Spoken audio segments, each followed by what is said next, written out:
আজি নতৌ আনন্দিত উৎফুল্লিত আৰু গৌৰৱ অনুভৱ কৰিছোঁ যে শ্ৰীৰামপুৰ যিটো সমষ্টি হিচাপে আজি UPPL দল ফালৰ পৰা এটা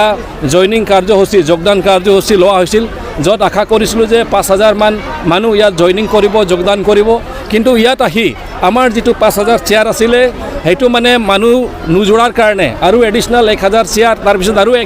1,000 এডিশ্যনেল চেয়াৰ আমি অৰ্ডাৰ কৰিব লগা হৈ গ'ল পেণ্ডেলখিনিও অলপ আকৌ এক্সটেনশ্যন কৰিব লগা হৈ গ'ল কাৰণ অলপ গৰমত মানুহবিলাক বহি আছে ইমান মানুহ যে ইয়াত আহিব জইন কৰিব এইখন দলক যে ভাল পাব ময়ো আপ্লুত হৈছোঁ আচৰিত হৈছোঁ আৰু ধন্যবাদ জ্ঞাপন কৰিছোঁ ৰাইজক যে ইমান বৃহৎ জনসংখ্যাত তেখেতসকলে এই দলখনক ভাল পায় দলৰ নীতি আদৰ্শখনক ভাল পায় প্ৰমোদ বড়ো ডাঙৰীয়াক ভাল পায় তেখেতৰ মানে নেতৃত্বক ভাল পায় তেখেতসকলে আজি জইনিং কাৰ্যসূচীত উপস্থিত হৈছে আৰু মই নিশ্চিতভাৱে মানে ক'ব পাৰোঁ যে অহা দিনত যেতিয়া ইয়াৰ পৰা UPPL দলক যাকে প্ৰাৰ্থিত্ব প্ৰদান কৰা হ'ব নিশ্চিতৰূপে ইয়াৰ পৰা 100% UPPL দল অহা BTC ইলেকশ্যনত নিৰ্বাচনত ইয়াৰ পৰা জয়যুক্ত হ'ব পাৰিব বুলি আজিৰ যিটো ৰাইজৰ উপস্থিতি আৰু সঁহাৰি সেইটোৱে প্ৰমাণ কৰি দিছে ডিজিটেল মিটাৰ আৰু আগৰ যিটো পুৰণা মিটাৰ পাৰ্থক্য ইমান জলকলা খাইছে ৰাইজে এই বিষয়ে আপুনি কি ক'ব এই বিষয়ত গোটেই অসমতে এটা চৰ্চাৰ বিষয় হৈ পৰিছে আৰু সেইটো অলৰেডি আমাৰ চৰকাৰ ফালৰ পৰা সেইটো লৈ বিবেক বিবেচনা কৰা হ'ব বুলি অলৰেডি তেখেতসকলে অলৰেডি এটা মানে তেখেতসকলে বক্তব্য দাঙি ধৰিছে নিশ্চিতৰূপে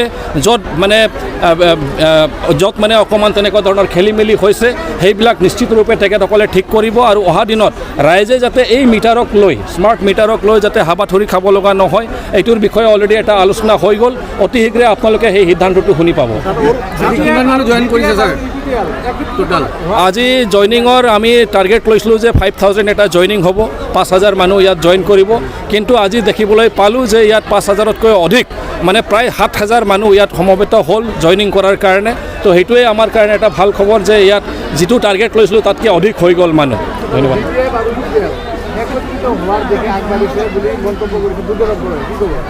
এতিয়া কথাটো হ'ল বিভিন্ন দল সংগঠন সামাজিক দল সংগঠন তেখেতসকলে চেষ্টা কৰি আছে যে ইয়াত যিটো শান্তিৰ পৰিৱেশ বিৰাজমান হৈছে এইটো আৰু কি ধৰণে পাৰ্মানেণ্ট কৰিব পাৰি আৰু সেইকাৰণে বহুতে এইটো এটা এডভাইচ কৰি আছে যে হয় UPPL BPF দল একগোট হৈ এক লগত হৈ তেখেতসকলে থাকিব লাগে যৌথভাৱে তেখেতসকলে থাকিব লাগে আৰু এই প্ৰয়াসটোক মানে মই ভাবোঁ যে কোনেও আমি অসন্মান জনোৱা নাই নিশ্চিতৰূপে কিবা এটা সেইটোৰ এটা ৰিজাল্ট বা ফলাফল আমি চাবলৈ পাম সেইটো হাইকমাণ্ডৰ ওপৰত মানে ডিপেণ্ড কৰিব BPFৰ হাইকমাণ্ড আৰু আমাৰ UPPL দলৰ হাইকমাণ্ড তেখেত দুয়োজন মিলি বা দুয়ো পক্ষৰে হাইকমাণ্ড মিলি যি সিদ্ধান্ত হ'ব সেইটোৱে হ'ব আৰু মই ভাবোঁ যে যি সিদ্ধান্ত লোৱা হ'ব ইয়াত